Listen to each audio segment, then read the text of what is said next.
అవసరం పాలకుల మీద ఉన్నది. అది రాజ్యాలు కావచ్చు, స్వతంత్ర భారతదేశం కావచ్చు. భారతదేశానికి స్వతంత్రం వచ్చి 75 సంవత్సరాలు పూర్తి చేసుకున్నామంటే this is one of the youngest country in the world. స్వతంత్ర భారతదేశంగా 75 సంవత్సరాలు అనేది చాలా చిన్నది. మనం పురాణాలను విన్నప్పుడు, చరిత్రలు చదివినప్పుడు వేల సంవత్సరాల చరిత్ర గురించి మాట్లాడుకుంటున్నాం, చర్చించుకుంటున్నాం.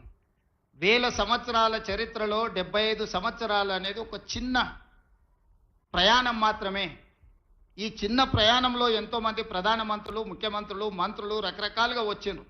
కానీ కొద్దిమంది మాత్రమే చరిత్రలో నిలబడ్డారు. ఆ కొద్దిమంది చరిత్రలో తీసుకున్న నిర్ణయాలు చరిత్రనే మలుపు తిప్పే విధంగా రాష్ట్రాలు, దేశాలు అభివృద్ధి పదం వైపు నడిచినాయి. క్లోజ్డ్ ఎకానమీ నుంచి open economy, liberalisation, privatisation, globalisation.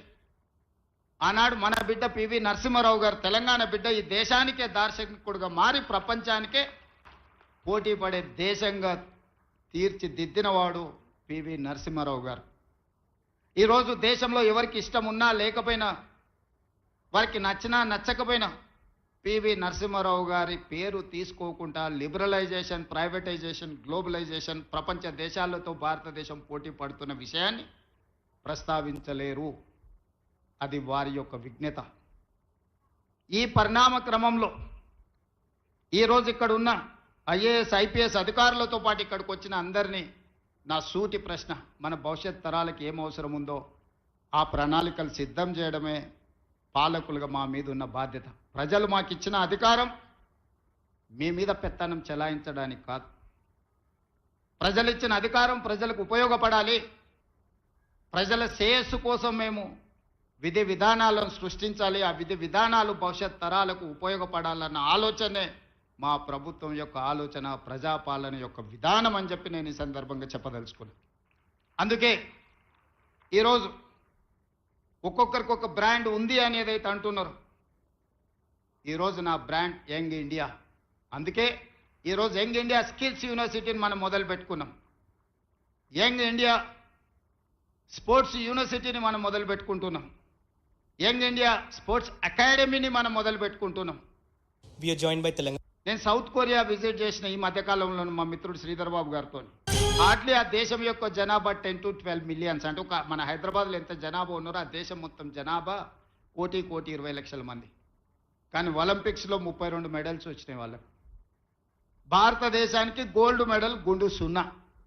140 కోట్ల జనాభా ఉన్న భారతదేశం ఒలింపిక్స్లో ఒక గోల్డ్ మెడల్ కూడా తేలేదు అని అంటే ఈ దేశం నిజంగా నిశ్చితంగా ఆలోచన చేయాల్సిన అవసరం ఉన్నదా లేదా ఈరోజు పాలకులు ఆలోచన చేయాలి. ఒక చిన్న దేశం. నేను అక్కడ సౌత్ కొరియన్ స్పోర్ట్స్ యూనివర్సిటీ ఒక 30 acres క్యాంపస్, జస్ట్ ఆ స్పోర్ట్స్ అకాడమీని నేను చూడడానికి వెళ్తే అక్కడ ఒక అమ్మాయి కలిసింది నాకు. ఆ అమ్మాయి ఆర్చరీలో 3 గోల్డ్ మెడల్స్ సాధించింది. ఒక కాలేజ్ కిడ్ ఆ దేశం యొక్క ప్రతిష్ట 3 బంగారు పతకాలు సాధించి సౌత్ కొరియాను ప్రపంచ పటంలోనే గొప్పగా నించోబెట్టినప్పుడు 140 కోట్ల జనాభా ఉన్న ఈ దేశం ఒక గోల్డ్ మెడల్ సాధించలేదు అని అంటే నిజంగా ఈరోజు మనం ఏ ప్రణాళికల మీద ఆలోచన చేయాలనో మనందరం విశ్లేషించుకోవాల్సిన అవసరం ఉన్నది.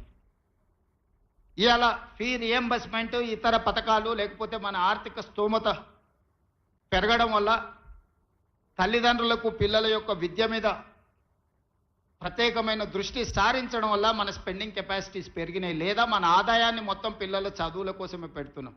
కానీ చదువుకున్న పిల్లలకు చదువుకు తగ్గ ఉద్యోగము, వృత్తి నైపుణ్యం ఉన్నదా అంటే లేదు. There is an gap between demand and supply.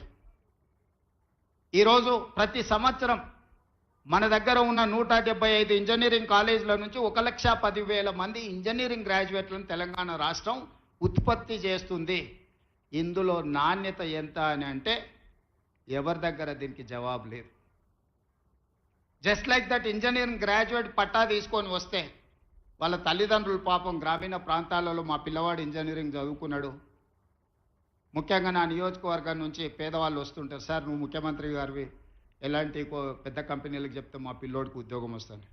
ఆ కంపెనీ వాళ్ళతో మాట్లాడితే వాళ్ళు అతన్ని ఇంటర్వ్యూ చేస్తే ఆయన అప్లికేషన్ ఫామ్ కూడా నింపుకోలేకపోతున్నాడు, సార్ ఏ రకంగా ఉద్యోగం ఇవ్వాలి.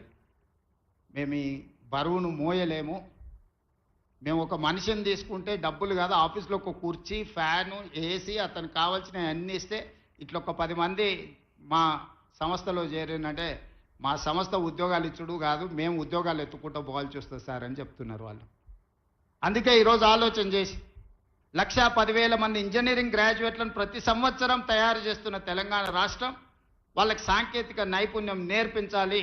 ప్రపంచ దేశాలలో ముఖ్యంగా మిడిల్ ఈస్ట్ కంట్రీస్లో, డెవలప్డ్ కంట్రీస్లో కూడా చాలా ఆపర్చునిటీస్ ఉన్నాయి. కానీ డిమాండ్ సప్లైలో ఉన్న గ్యాప్తో మనం ఏం చేసుకోలేకపోతున్నాం. అందుకే ఆ గ్యాప్ను ఫిల్ చేయడానికి, డిమాండ్ అండ్ సప్లైలో ఒక బ్రిడ్జ్ బిల్డ్ చేయడానికి యంగ్ ఇండియా స్కిల్స్ యూనివర్సిటీని మనం ప్రారంభించుకున్నాం. Young India skills university public private partnership ఈ దేశంలోనే ఒక బెస్ట్ యూనివర్సిటీని తయారు చేయాలని మన నిర్ణయం తీసుకొని ఆ యూనివర్సిటీకి మహేంద్ర అండ్ మహేంద్ర కంపెనీస్ మీకు అందరికి తెలుసు. ఈరోజు రోడ్ల మీద ప్రతి 4 వెహికల్స్లలో ఒక వెహికల్ మహేంద్ర వెహికల్ ఉంటుంది. ఆ గ్రూప్ ఆఫ్ కంపెనీస్ చైర్మన్ మన young India skills university chairperson. ఒక ప్రైవేట్ కార్పొరేట్ కంపెనీ దిగ్గజాన్ని రాష్ట్ర ప్రభుత్వం ఒప్పించి మన తెలంగాణ రాష్ట్ర ప్రభుత్వం ప్రారంభించుకున్న యంగ్ ఇండియా స్కిల్స్ యూనివర్సిటీకి ఈరోజు చైర్పర్సన్గా ఉన్నాడు. ఈరోజు మహేంద్ర యూనివర్సిటీ ఉన్నది ఇక్కడ. సక్సెస్ఫుల్గా వాళ్ళ ఒక అకాడమీని నడపగలుగుతున్నారు. ఆ వ్యక్తినే తెలంగాణ రాష్ట్ర ప్రభుత్వం ఒప్పించి మన యంగ్ ఇండియా స్కిల్స్ యూనివర్సిటీకి ఈరోజు చైర్పర్సన్గా ఉండి 60 ఎకరాలలో ఫ్యూచర్ సిటీలో యూనివర్సిటీని నిర్మించడమే కాకుండా ఒక 500 నుంచి 600 కోట్ల కార్పస్ ఫండ్ ఆ బోర్డుకి ఇవ్వదలుచుకున్నాం. It is autonomous. వాళ్ళు ఏ రూపాయి కూడా రాష్ట్ర ప్రభుత్వం దగ్గరికి రావాల్సిన పని లేదు. ఆ బోర్డులో ఉన్న డైరెక్టర్లు ఈరోజు ఈ రాష్ట్రంలో, ఈ దేశంలో, ఇంక్లూడింగ్ ఎలక్ట్రానిక్ గ్యాడ్జెట్ వేదిక మీద ఉన్న పార్లమెంట్ సభ్యులు, అపోలో హాస్పిటల్స్ గ్రూప్, విశ్వేశ్వరరెడ్డి గారి ఫ్యామిలీ కూడా one of the board director in that young India skills university. ఎక్కడ రాజకీయ పరమైన ఆలోచన చేయలే. దిగ్గజాలుగా రాణించిన వాళ్ళని బోర్డ్ ఆఫ్ డైరెక్టర్స్గా తీసుకున్నాం. రెడ్డి ల్యాబ్స్ కావచ్చు, అరబిందో కావచ్చు, ఇట్లాంటి కార్పొరేట్ కంపెనీలు సక్సెస్ స్టోరీ ఉన్నోళ్ళు మన young India skills university board of డైరెక్టర్స్గా ఉన్నారు. ఆ బోర్డ్ ఆఫ్ డైరెక్టర్స్కి చైర్పర్సన్గా ఆనంద్ మహేంద్ర ఉన్నాడు. ఈరోజు అదొక సక్సెస్ స్టోరీ కింద ప్రపంచానికే ఒక ఆదర్శంగా స్కిల్ డెవలప్మెంట్లో మనం ఇంతకుముందు స్కిల్స్లో మీకు డిప్లొమా ఉంది, సర్టిఫికెట్ కోర్స్ ఉంది, కానీ డిగ్రీ లేదు. ఇప్పుడు మన యూనివర్సిటీ నుంచి డిగ్రీ ఇస్తున్నాం. ఎందుకంటే వాళ్ళు ఫ్యూచర్లో వాళ్ళు మాస్టర్స్ చదవాలంటే డిగ్రీ సర్టిఫికెట్ లేకపోతే వాళ్ళు ఫర్దర్గా చదవలేరు. అందుకే ఆలోచన చేసి ఆ యంగ్ ఇండియా స్కిల్స్ యూనివర్సిటీలో చదువుకున్న వాళ్ళకు 4 years కోర్స్ కంప్లీట్ చేస్తే వాళ్ళకు డిగ్రీ సర్టిఫికెట్ ఇచ్చి ఇతర దేశాలలో మాస్టర్స్ చదువుకోవడానికి వాళ్ళకు అవకాశం కల్పించినాం. థియరీనే కాకుండా 50% ఆఫ్ ద అకాడమిక్ టైంలో ప్రాక్టికల్స్ ఆయా కార్పొరేట్ కంపెనీలే డైరెక్ట్గా తీసుకొని వాళ్ళ కంపెనీలలో వాళ్ళకి ట్రైనింగ్ ఇచ్చి డైరెక్ట్ రిక్రూట్మెంట్. ఈరోజు స్కిల్స్ యూనివర్సిటీలో శిక్షణ పొందే వాళ్ళను డైరెక్ట్గా ముందుగానే కార్పొరేట్ కంపెనీలు వాళ్ళ దాంట్లో అబ్జర్వ్ చేసుకుంటున్నారు. సో ఈ మధ్య ఫస్ట్ బ్యాచ్ తీసుకున్నారు, అందరికి ఉద్యోగాలు వచ్చినాయి. అందరికి ఎంతమంది చేరారో 100% యంగ్ ఇండియా స్కిల్స్ యూనివర్సిటీలో జాయిన్ అయిన ప్రతి యువకుడికి, యువతికి ఈరోజు ఉద్యోగ భద్రత ఉన్నది. వాళ్ళకి సిలబస్ నుంచి శిక్షణ వరకు ఆ కార్పొరేట్ కంపెనీలే బాధ్యత తీసుకున్నాయి. ఉద్యోగ భద్రతను ఆ కార్పొరేట్ కంపెనీలే కల్పిస్తున్నాయి. అదే కాకుండా ఈరోజు యంగ్ ఇండియా స్పోర్ట్స్ యూనివర్సిటీని కూడా మనం as a policy we have taken a decision.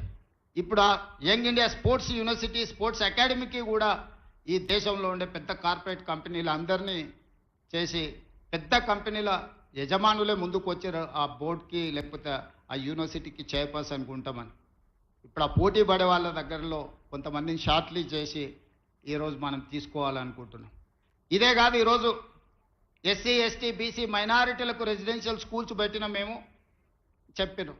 కానీ ఏ స్కూల్కి కానీ ఎక్కడ కనీస వసతులు కూడా లేవు.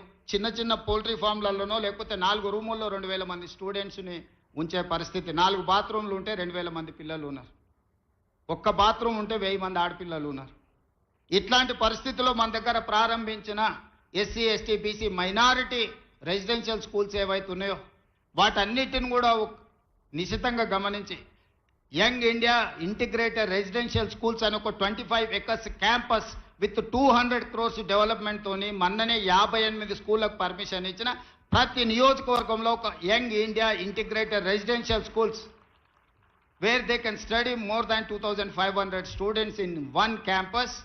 SC, ST, BC, minority and other students ni ఒక కార్పొరేట్ స్కూళ్ళతో, కార్పొరేట్ కాలేజీలతో, ఒక యూనివర్సిటీతో పోటీ పడే విధంగా 25 ఎకరాలల్లా ఇన్ఫ్రాస్ట్రక్చర్ కోసం ఈచ్ స్కూల్కి 200 crores, మొన్ననే 11,500 crores మన బడ్జెట్లో ఫండ్స్ రిలీజ్ చేసిన.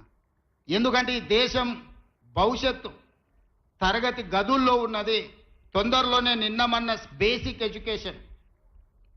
ఎడ్యుకేషన్లోనే గవర్నమెంట్ విధానంలో ఒక చిన్న అస్పష్టత ఉన్నదని నాకు అనిపించింది. నిన్న మన ఎక్స్పర్ట్స్తోని